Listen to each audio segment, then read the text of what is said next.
John Bolton, former U.S. Envoy to the United Nations, is one of the main opponents to Iran's nuclear deal who in his latest remarks has emphasized that jcpoa cannot be changed basically and fundamentally. Bolton is an American lawyer and diplomat who has served in several Republican administrations. Bolton served as the U.S. ambassador to the United Nations from August 2005 until December 2006 as a recess appointee by former President George W. Bush. Bolton has acknowledged that a landmark nuclear deal inked between Iran and world's 6 major powers could not be reformed and also a paragraph cannot be added to it. He emphasized adding sub-clauses to this deal is not the main issue, rather, the principle of this agreement is wrong from the beginning, so that the deal cannot be amended at all. Given the above issue, Bolton's statements can be juxtaposed with the recent remarks of U.S. Secretary of State Rex Tillerson.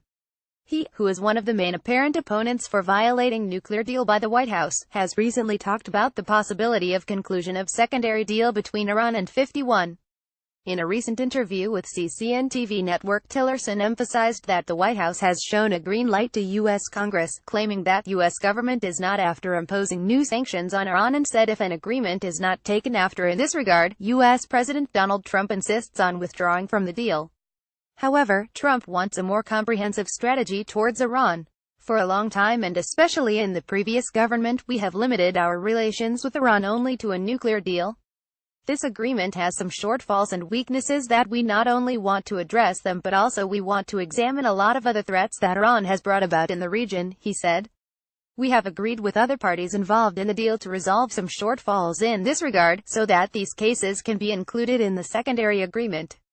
It seems that Trump's legal advisors have come to this conclusion that imposition of new restrictions on jcpoa within the framework of an amendment is not basically possible, because any amendment should not be considered as a violation of basic provisions in paragraphs of a deal.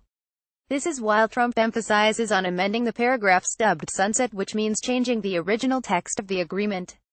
Under such circumstances, U.S. authorities have come to the conclusion that existing deal should be set aside practically and a secondary agreement should be concluded in return provided that U.S. President Trump's multiple demands on the deal should be met completely.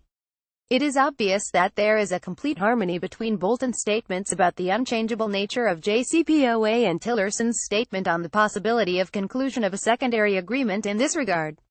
It should be noted that many discussions have been held in the U.S. Review Committee in recent weeks on the way and method of adoption of change on the nature of nuclear deal dubbed Joint Comprehensive Plan of Action. What is certain here is this: that meeting Trump's demands on jcpoa is not basically important for the Islamic Republic of Iran, so that any attempt and move taken by the United States on changing the nature of nuclear deal is unacceptable by our country. Translated by Morteza Ahmadi.